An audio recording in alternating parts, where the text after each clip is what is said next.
The crystal glasses clinked against the marble dining table as my mother set down another bottle of champagne. The Morrison family's annual achievement dinner was in full swing, though I hardly felt like celebrating.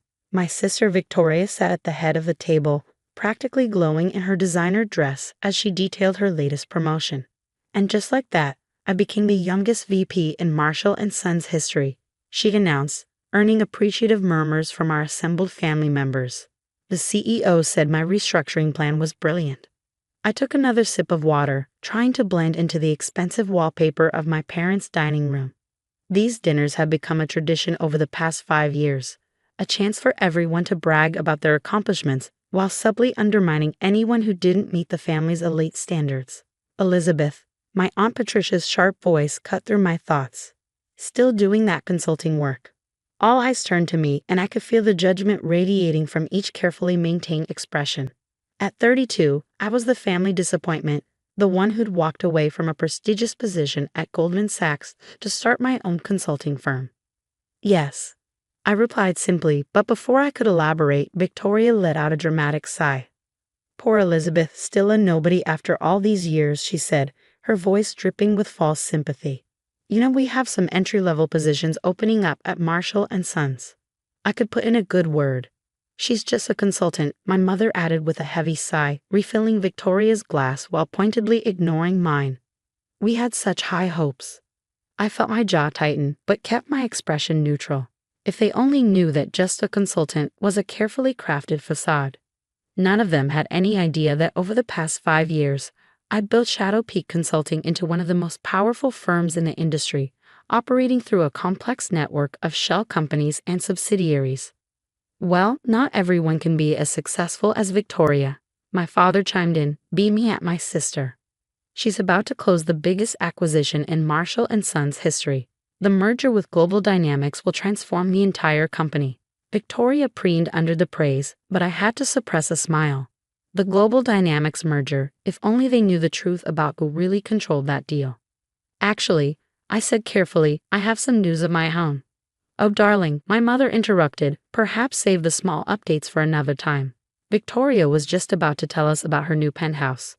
I fell silent, watching as my sister launched into a detailed description of her luxury apartment's view. Let them have tonight, I thought. Tomorrow would change everything. Later that evening, as I drove back to my modest apartment, the one my family assumed was all I could afford, my phone buzzed with an urgent message from Marcus, my chief operations officer. Everything's set for tomorrow. The Marshall & Sons board has signed off on all terms. They have no idea what's coming. I smiled, thinking of the carefully orchestrated plan that would unfold in less than 12 hours. For 5 years, I'd operated in the shadows, building an empire while my family dismissed me as a failure. Shadow Peak Consulting wasn't just another firm, it was a powerhouse that had systematically acquired controlling interests in key companies across multiple industries. And tomorrow, Marshall & Sons would discover that their precious merger with Global Dynamics came with an unexpected twist. The company they thought they were acquiring was actually one of my shell corporations. The terms they'd so eagerly signed would give Shadow Peak Consulting complete control over Marshall & Sons.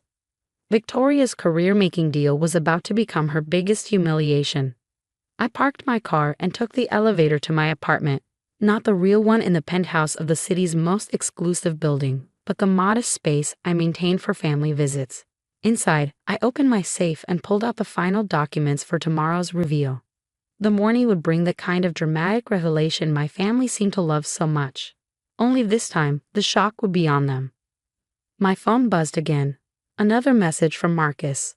Your name is already being added to the building. By sunrise, everyone will know who really runs Marshall & Sons. I poured myself a glass of wine, not the cheap variety my family assumed I drank, but a vintage worth more than Victoria's monthly salary. Tomorrow would mark the end of Elizabeth the nobody, the family disappointment, the just a consultant. Tomorrow they'd learn exactly who I'd become, while they were too busy looking down their noses to notice my rise. The next morning, I stood in my real office, the entire top floor of the Shadow Peak building downtown. Floor-to-ceiling windows offered a commanding view of the city skyline, including the Marshall & Sons headquarters where my name was being installed in gleaming letters. Miss Hamilton, my assistant Sarah appeared at my door. They're waiting in the main conference room. Your sister is quite vocal about the delay. I smiled, adjusting my tailored Armani suit, a far cry from the intentionally modest clothes I wore to family functions. How long have they been waiting? 20 minutes. Your father has mentioned his importance approximately 7 times. Perfect. I picked up my tablet and started toward the conference room. And the name change on the building. Just completed. It's visible from the conference room windows. I paused outside the heavy oak doors, hearing Victoria's sharp voice cutting through them. This is ridiculous. Do they have any idea who we are? When I meet this mysterious CEO of Shadow Peak, I pushed open the doors. The conversation died instantly. Victoria, mid-rant, froze with her mouth open. My father dropped his coffee cup, dark liquid spreading across the pristine white tablecloth. My mother's perfectly maintained facade cracked as her face went pale. Elizabeth? Victoria finally managed. What are you doing here? This is a private meeting for senior executives. I walked calmly to the head of the table, setting down my tablet. Good morning, everyone. I apologize for the delay. Shall we discuss the terms of Shadow Peak's acquisition of Marshall & Sons? Acquisition? My father stood up, his face reddening. What nonsense is this? We're here to finalize our merger with Global Dynamics. Where is Shadow Peak's CEO? I sat down, smoothing my skirt. You're looking at her. The silence that followed was deafening. Victoria's designer heel clicked against the floor as she took an unconscious step backward. This is impossible, she whispered. You're just a small-time consultant. You work out of that tiny office downtown. That office. I smiled. It's one of our meeting spaces for local clients. Shadow Peak Consulting operates in 37 countries, Victoria. We own this building. I gestured to the window. And as of today, we own Marshall & Sons. My mother found her voice. But Global Dynamics is a subsidiary of Shadow Peak. I finished for her. Just like the investment firm that's been buying up Marshall & Sons shares for the past 3 years. Shares that give us controlling interest as of this morning. Victoria sank into her chair, her face ashen. The merger terms are non-negotiable. I pulled up the final contract on the room's main screen. Shadow Peak will assume control of all operations. We'll be restructuring the management team, starting with the immediate termination of the current vice president of operations. Victoria's head snapped up. You can't fire me. I'm your sister. Exactly why I should have noticed your incompetence sooner. I turned to my father. The board has already approved the terms. They did so last night after reviewing the company's complete financial position, including the creative accounting that's been hiding Marshall & Sons' real debt. My father slumped in his chair, decades of authority draining from his face. Why, Elizabeth? Why go to all this trouble? I stood up slowly, walking to the window where my name now crowned the Marshall & Sons building. 5 years ago, when I left Goldman Sachs, you told me I was throwing my life away, that I'd never amount to anything without the family name to prop me up. I turned back to face them. So I built something better, something bigger. While you were all laughing at my little consulting business, I was creating an empire. Sarah entered silently, distributing folders to everyone at the table. These documents outline the transition. I continued. Victoria, your security clearance has already been revoked. Human Resources will escort you out after this meeting. Mom, Victoria pleaded, turning to her mother who sat frozen in her chair. Do something. But there was nothing she could do, nothing any of them could do. Last night at dinner, I said, my voice cutting through Victoria's rising panic, you called me a nobody. You've spent years mocking my career choices, belittling my achievements, assuming my silence meant weakness. I walked to the door, then turned back one final time. I want you to remember this moment. Remember that the sister you dismissed, the daughter you devalued, now owns everything you spent your lives bragging about. The next hour passed in a blur of signatures and legal requirements. Victoria was escorted out by security, mascara streaming down her face. My father avoided my eyes as he surrendered his company keys. My mother, for once, had nothing to say. Later that evening, I stood in my office, watching the sun set behind the city skyline. Sarah appeared with a glass of champagne, the same expensive brand my family had been drinking last night while mocking my supposed failures. Was it worth it? She asked quietly. All these years of hiding your success.